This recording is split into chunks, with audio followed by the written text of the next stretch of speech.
Hi, my name is Kel Stone, and this is my audition tape for the tattoo host position.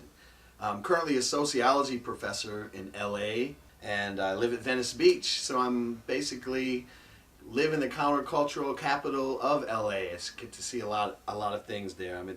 I have 13 tattoos. Most of them are completely concealed underneath my clothing. One arm is dedicated really to Buddhism and things that I've done along studying that, and then another arm is more about expression and different cultural creations that I've seen. I usually find something and draw it out, interpret it, take it to the tattoo guy, and then there we go.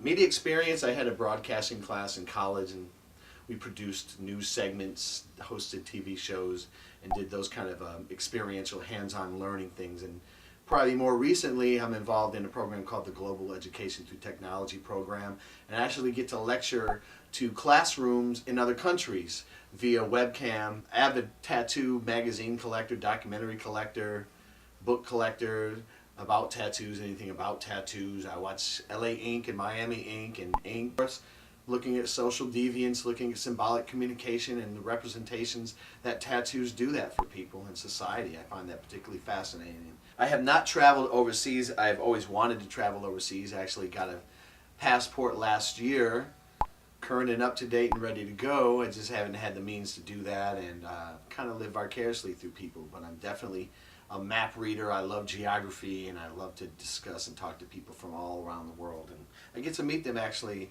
in my classrooms every semester. You would be amazed at where people are from. The tattooing in Japan, have you ever seen the tattooing in Japan? The tattooing in Japan is amazing and beautiful. It looks like a watercolor painting. And the way that it's applied is not with a machine. It's applied through a hammer, pounding into the flesh over and over again, hours upon hours upon hours. And some people have elaborate tattoos that cover their entire arm and torso all the way down to their knees. The whole bodysuit of it, just beautiful story, beautiful colors and contrasts and above and beyond maybe tattoo expression in the United States, where there's some very good artists, but it's not quite the same. There's something so authentic and so deeply rooted about Japanese tattooing. That's why I want to see that. It's tattooing of another realm. Here it's like eating from a box, and here is like homemade food, I do have to take the whole bite. There's no nuts in this, right? What if I really like it?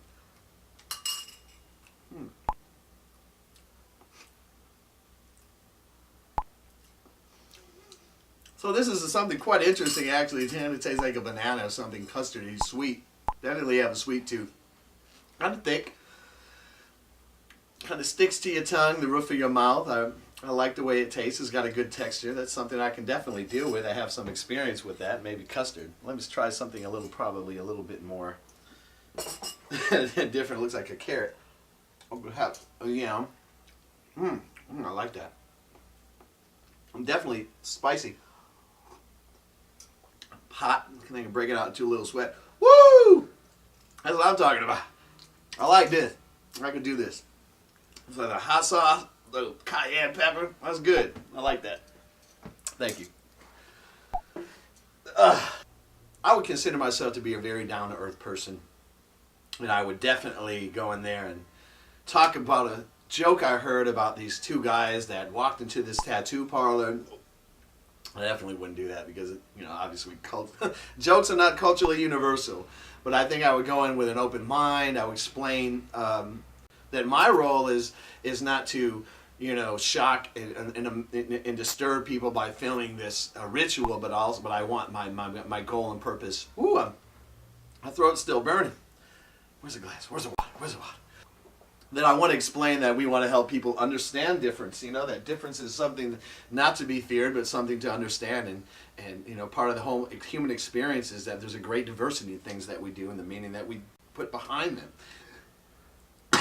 So overall, I think that would definitely, I would just flow with it. I would just flow with it, not be too pushy, let them learn and earn their trust. I think trust is something that's earned as opposed to given. I have an actor friend, of course, in LA who doesn't have an actor friend, but he's been in the biz for a while, and he read the he read the description of what you were looking for and emailed me and said you should go for it. This is something I think you could do.